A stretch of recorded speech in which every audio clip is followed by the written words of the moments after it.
Olá pessoal, mais uma vez o nosso estudo bíblico.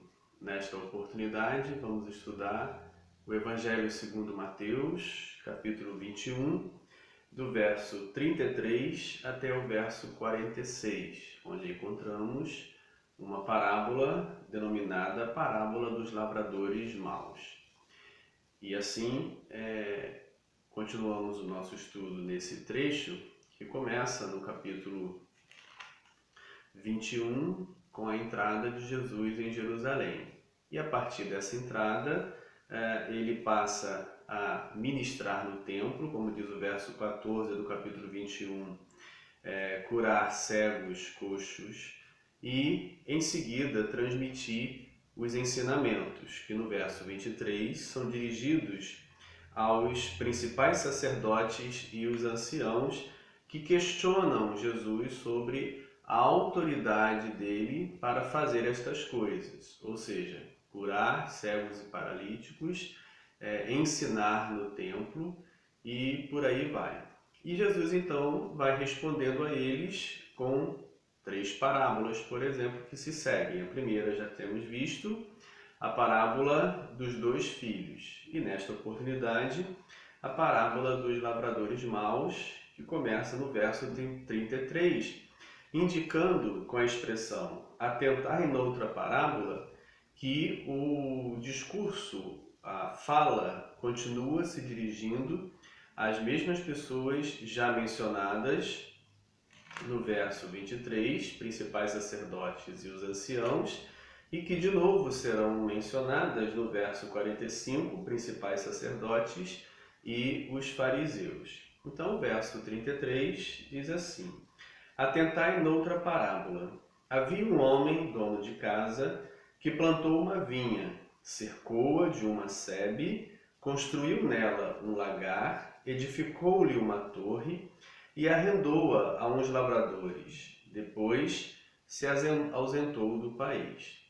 Bem, a vinha como elemento metafórico que expressa, segundo a tradição do Antigo Testamento, o povo de Israel, já vem sendo mencionada e utilizada, por exemplo, na parábola do capítulo 20, daquele senhor de casa que vai arregimentar trabalhadores para a sua vinha e o faz ao longo do dia, contratando trabalhadores que no final receberão o mesmo salário. Também na parábola que antecede dos 2 filhos, o pai manda os filhos para a sua vinha. E agora, nesta terceira parábola sobre vinha, novamente, o uso do símbolo que na época de Jesus se compreendia claramente como uma metáfora para o povo de Israel. Esta parábola trabalha como uma retomada de uma parábola já apresentada, por exemplo, no Antigo Testamento, no livro do profeta Isaías, capítulo 5, versos de 1 a 7. Vocês poderão ler com calma Isaías 5, versos 1 a 7, e vocês vão encontrar esta temática da parábola da vinha, em que o Senhor, Deus, é representado por um amado. Vou ler apenas os 2 primeiros versos para ter uma referência sobre aquilo que esta parábola agora retoma. Isaías 5, versos 1 e 2, diz: Agora cantarei ao meu amado o cântico do meu amado a respeito da sua vinha. O meu amado teve uma vinha no outeiro fertilíssimo. Sachou-a, limpou-a das pedras e a plantou de vides escolhidas. Edificou no meio dela uma torre e também abriu um lagar. Ele esperava que desse uvas boas, mas deu uvas bravas.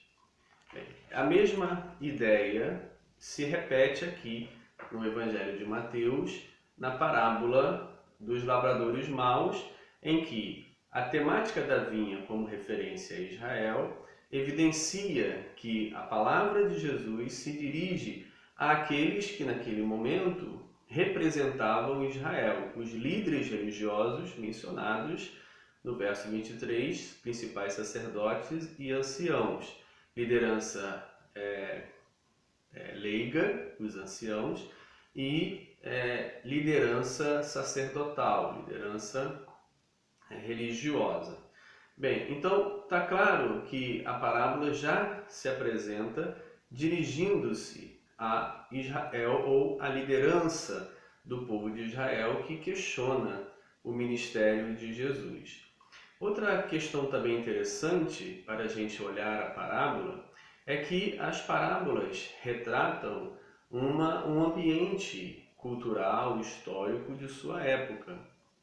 Para que se crie uma narrativa, uma história fictícia, parábola é uma história fictícia, embora com verossemelhança, ela precisa retratar realidades conhecidas pelos seus leitores ouvintes para que ela faça então sentido. A realidade retratada, a realidade social retratada nesta parábola é que nos dias de Jesus, muitos fazendeiros, muitos donos de terra perderam as suas terras pelo endividamento. Eles eram obrigados a pagar uma carga elevada de tributos, pagavam ao templo, o imposto religioso, o dízimo, pagavam a Roma, pagavam a Herodes Antipas, no caso da Galileia. Então, havia uma carga tributária muito grande. A colheita, quando produzia bem, era dividida em tantas partes que quase não sobrava muita coisa para o dono da terra. Casos quando havia uma seca ou uma colheita ruim, eles deveriam pagar os mesmos impostos, ou seja, tanto o templo quanto os reis cobravam a mesma coisa que eles tinham pagado no ano anterior. E com isso criava uma situação muito problemática para eles economicamente. Muitas vezes eles eram obrigados a pegar dinheiro emprestado, empenhando a terra como segurança. Quando não conseguiam pagar os empréstimos, os juros desse dinheiro emprestado, eles então perdiam a terra para esses investidores que moravam longe, que eram de outro país, de uma região, mas que exerciam essa atividade de empréstimos, de financiamentos, visando a terra como garantia. E muitos desses fazendeiros, desses donos de terra, perdiam as suas terras pelo endividamento e passavam a trabalhar nas terras dos outros, sejam como diaristas ou fossem como arrendatários, como no caso desta parábola. Então é uma realidade bastante presente nos dias de Jesus, o arrendamento para lavradores que antes eram os próprios donos da terra. E que isso gerava nesses sem terra atuais, os sem terras naquele momento, agora que não tinham mais terra para trabalhar, geravam neles um sentimento de vingança, de tristeza e de revolta. E muitas vezes eles matavam ou judiavam dos servos do dono da terra que eram enviados para buscar o fruto, a parte que lhes cabia. E a expectativa de que matando eles, matando o herdeiro, ficariam com a terra, porque uma vez que o dono da terra morresse, não havendo herdeiro, a terra ficava para o poceiro. Então essa é o pano de fundo social em que a parábola trabalha. Para os ouvintes dos dias de Jesus, trabalhava-se uma realidade muito comum, de arrendatários que antes eram os donos da terra e agora eram obrigados a dividir o fruto daquela terra com os investidores que tinham emprestado dinheiro e não foram pagos e se tornaram então donos da terra. Então a parábola retrata uma questão comum, cultural, social nos dias de Jesus. Mas o uso da parábola na mensagem evangélica visa realçar no momento histórico de Jesus e também no momento da redação do Evangelho de Mateus, também tem essa conotação de mostrar que agora o reino de Deus foi entregue a um outro povo e que Israel não pertence mais a Israel, o reino de Deus, mas o reino de Deus foi entregue à igreja, que é a junção de todos os chamados por Deus, de todas as tribos, línguas e nações, onde não há distinção étnica, onde todos são iguais na igreja, e a este povo é dado o reino de Deus. Para uma visão mais aplicativa para os nossos dias, é importante que a igreja atual perceba que, se não remeter os frutos devidos ao Senhor, podem ter o candeeiro removido, como nas cartas do Apocalipse. Ameaça-se às igrejas, caso elas não se arrependam e não voltem a praticar a vontade de Deus, que a situação, né, delas seja removida da condição de igreja de Jesus Cristo. Pois bem, a partir desse pano de fundo, tanto teológico do Antigo Testamento, Isaías capítulo 5, tanto a questão social, cultural, econômica dos dias de Jesus, a mensagem então se apresenta. Verso 34: Ao tempo da colheita enviou seus servos aos lavradores para receber os frutos que lhe tocavam. E os lavradores, agarrando os servos, espancaram a um, mataram o outro e a outro apedrejaram. Enviou ainda outros servos em maior número e trataram-nos da mesma sorte. Bem, a ideia sempre é de que o dono da terra representa Deus e que arrendou a vinha, o reino de Deus, para o povo de Israel. E espera que este povo produza os frutos devidos a Deus, os frutos que Deus espera, né? A justiça, ao amor, a uma vida santa diante de Deus, fazendo a obra de Deus e a vontade de Deus. E, no entanto, eles se recusam a fazer. Mesmo assim, Deus não desiste do seu povo e envia-lhes os seus servos, os profetas.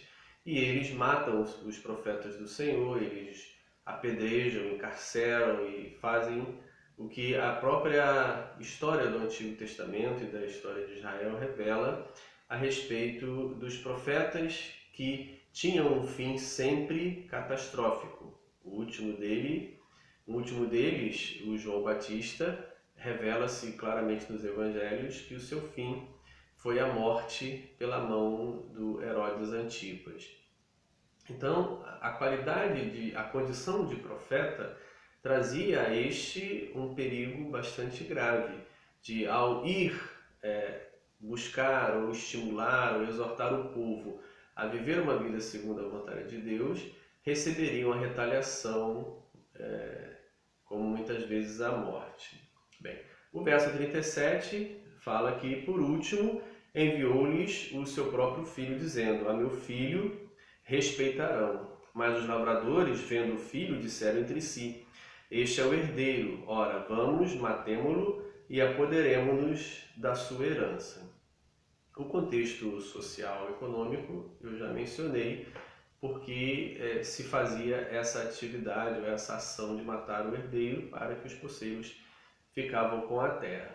No caso da nossa parábola, é um retrato de que o Filho é o próprio Jesus Cristo e a forma como Israel, na figura da sua liderança, vai tratar o Filho, para que o Filho não usurpa o reino de Deus e este reino fique nas mãos daqueles líderes que, por avareza, ganância e pecaminosidade, governam o povo buscando os seus próprios interesses. Verso 39, agarrando, lançaram-no fora da vinha e o mataram. Bem, a vinha passa a representar Jerusalém. No verso 39, isso fica claro de que a vinha é Jerusalém. A princípio, a partir de Isaías capítulo 5, entende-se a vinha como Israel. No verso 39, avança-se para Jerusalém. O herdeiro agarrado, lançado fora da vinha e sendo morto, expressa a Jesus sendo levado para fora de Jerusalém e sendo crucificado. E no verso 43, a vinha se torna o reino de Deus. Portanto, vos digo que o reino de Deus vos será tirado, a vinha será tirada. E assim no texto, a vinha vai avançando de Israel, Jerusalém, e por fim ela finaliza a ideia de que a vinha é o reino de Deus. Uma vez sendo o reino de Deus, naquele momento este reino estava na mão de Israel, foi-lhe tirado. Nos dias que se seguirão, a qual a igreja recebe a vinha, ou ela passa a ser a vinha, e passa a ser a administradora do reino de Deus, nesse sentido, corre o risco também de, numa leitura aplicativa para os nossos dias, o reino de Deus também ser tirado desta igreja que não vive a vontade de Deus e que não produz os frutos necessários que Deus espera. Continuando a leitura, verso 40. Quando, pois, vier o Senhor da vinha, que fará aqueles lavradores? Essa é a pergunta que Jesus dirige à sua audiência. Lembrando que a audiência, no verso 23, é formada por principais sacerdotes e anciãos, liderança clerical, liderança leiga. E a pergunta se dirige a essa audiência que vai responder o que o Senhor vai fazer com esses lavradores que agiram desta maneira com os seus servos e, por fim, com o seu próprio filho. Bem, eles respondem no verso 41.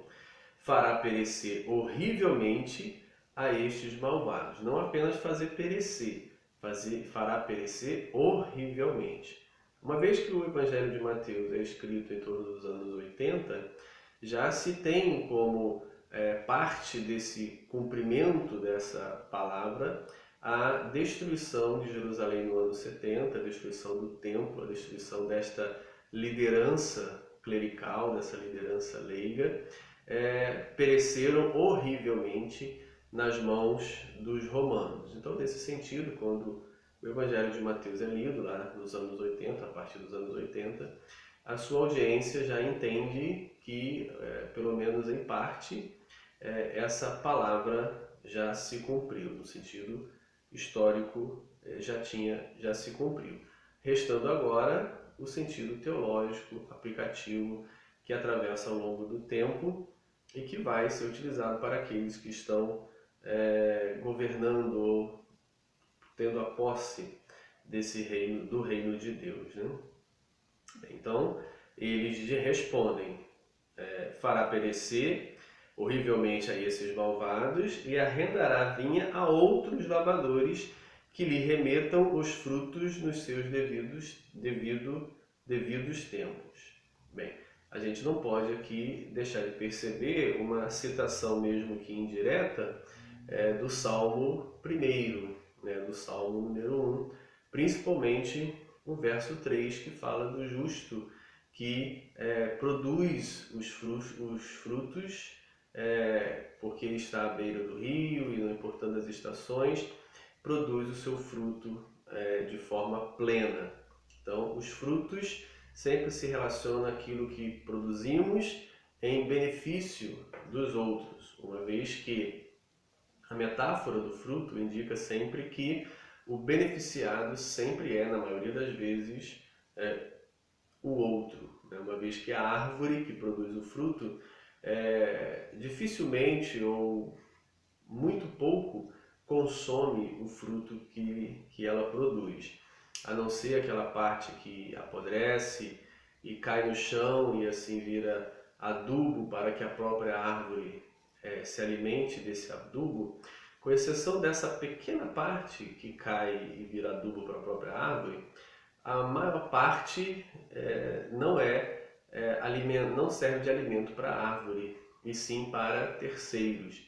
A metáfora do fruto sempre indica isso, uma produção de algo em que aquele que produz não se beneficia, mas os outros se beneficiam. Ser como uma árvore que produza bons frutos significa permitir que pessoas, que outros venham a você e colham benefícios que tragam bem para eles. Então essa é a metáfora do fruto, a produção de algo bom para terceiros.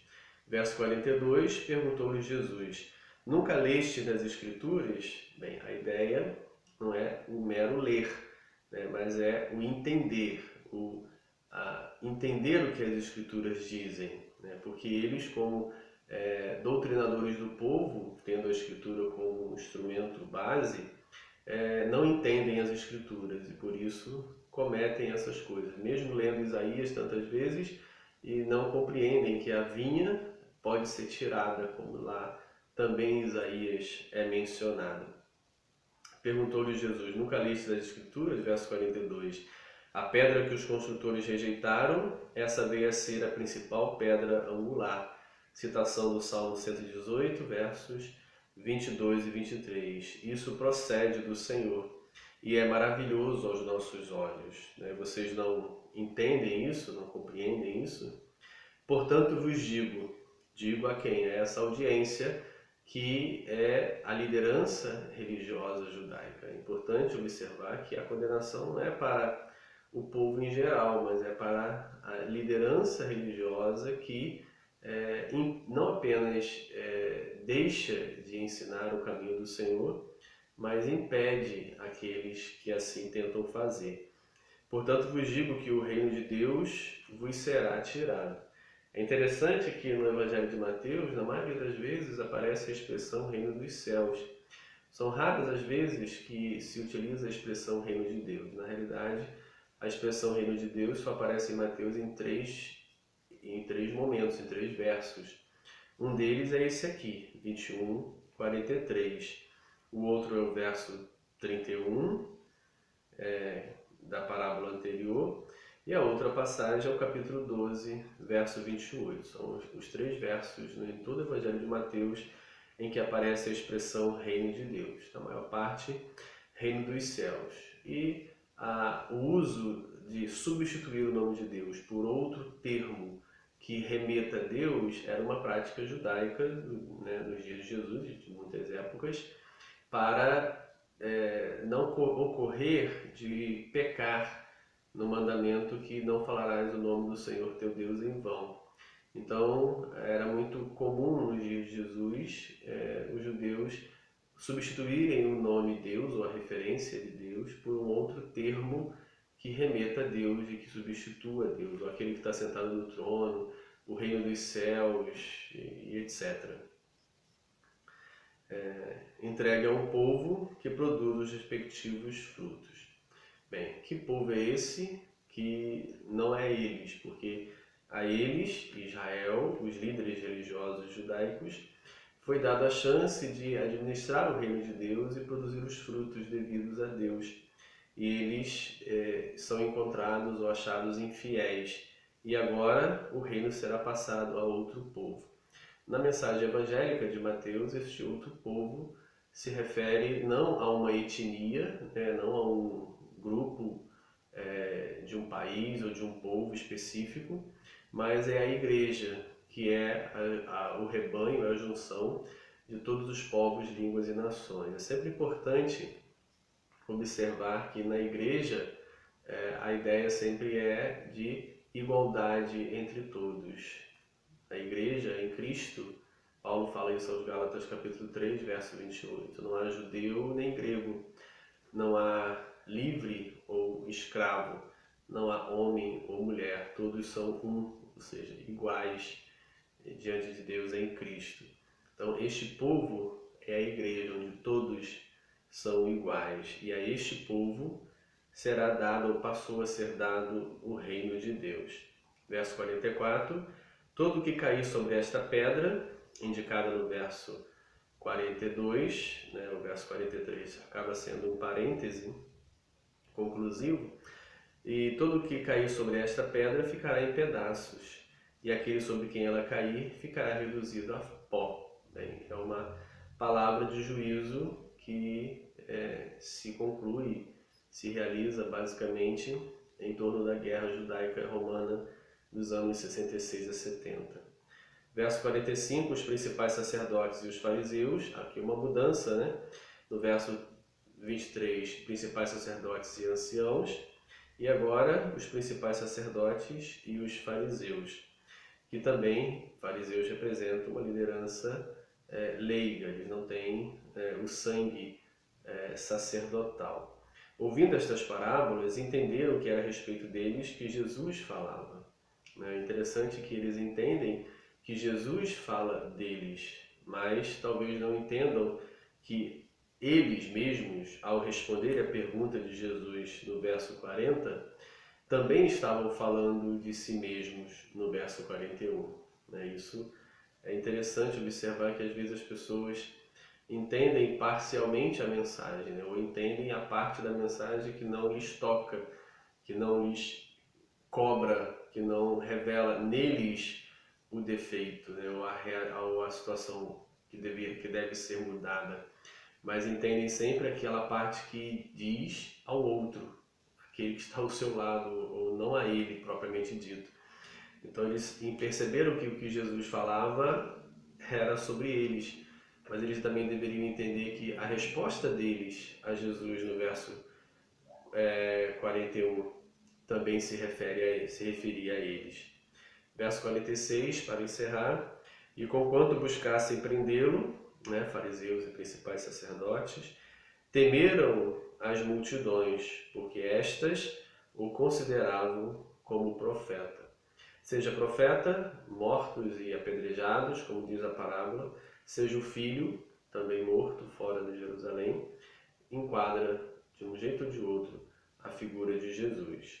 É claro que a leitura evangélica, o filho é Jesus e os servos são os profetas enviados anteriormente, tendo como último deles o João Batista. Um abraço, que Deus abençoe.